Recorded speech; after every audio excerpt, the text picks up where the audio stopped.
Puji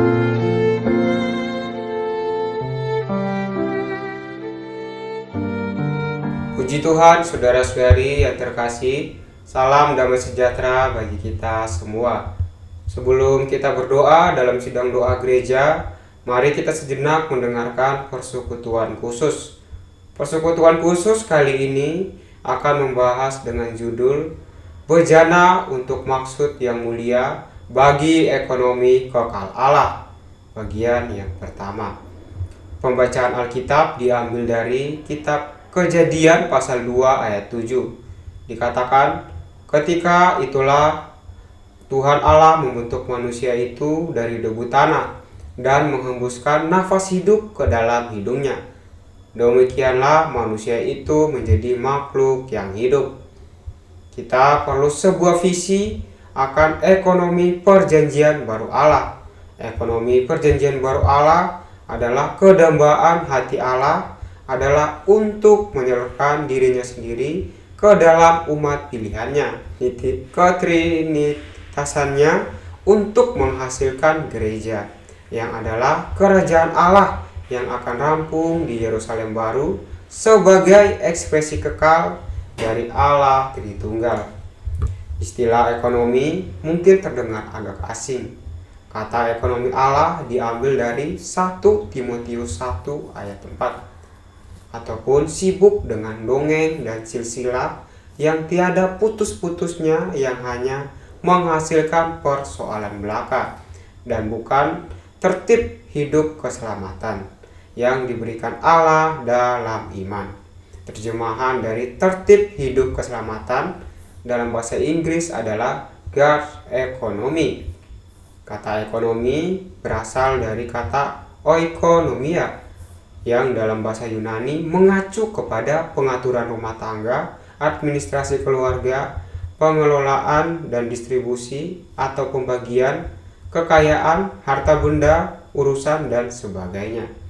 Demikian istilah pada ayat ini digunakan dengan maksud menekankan butir penting dari usaha Allah, yaitu menyalurkan, membagikan dirinya ke dalam manusia. 3 persona kealahan adalah untuk penyaluran ilahi, pendistribusian kudus, ekonomi Allah, di mana Bapa sebagai sumber terwujud di dalam Putra, dan Putra sebagai aliran direalisasikan di dalam Roh sebagai transmisi. Allah Bapa adalah Roh, Yohanes 4 ayat 24, dan Allah Putra sebagai Adam terakhir menjadi Roh pemberi hayat, 1 Korintus 15 ayat 45. Semuanya ada dalam Allah Roh, yaitu Roh Kudus yang diwahyukan dalam perjanjian baru. Roh Kudus hari ini dengan kepenuhan Bapa dalam kekayaan Putra telah masuk ke dalam roh manusia kita dan tinggal di sana untuk menyalurkan semua adanya hakiki Allah ke dalam diri kita. Inilah ekonomi Allah, penyaluran ilahi, pendistribusian kudus, ekonomi Allah. Roh Kudus Allah yang tinggal di dalam roh manusia kita untuk menyalurkan hakiki Allah di dalam Kristus ke dalam diri kita adalah fokus sasaran dari penyaluran rahasia Allah Tritunggal ini.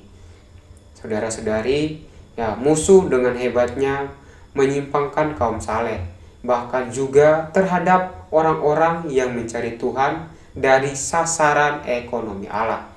Musuh menyimpangkan bukan dengan hal-hal jahat dan kotor, melainkan hal-hal baik, bahkan sesuai Alkitab, namun menyimpang dari sasaran utama ekonomi Allah. Oleh karena itu, kita perlu kembali ke dalam roh kita, tinggal di dalam roh kita, dan melatih roh kita untuk merealisasikan roh Allah dalam kehidupan kita. Dengan berbuat demikian, kita dapat berbagian dalam segala kelimpahan Allah dengan menikmati kekayaan Kristus yang tidak terduga itu. Kiranya Tuhan memberi kita anugerah sehingga kita dapat mewujudkan hal itu dan dapat melaksanakannya dalam hidup kita setiap hari serta dalam segala yang kita lakukan. Puji Tuhan. Amin.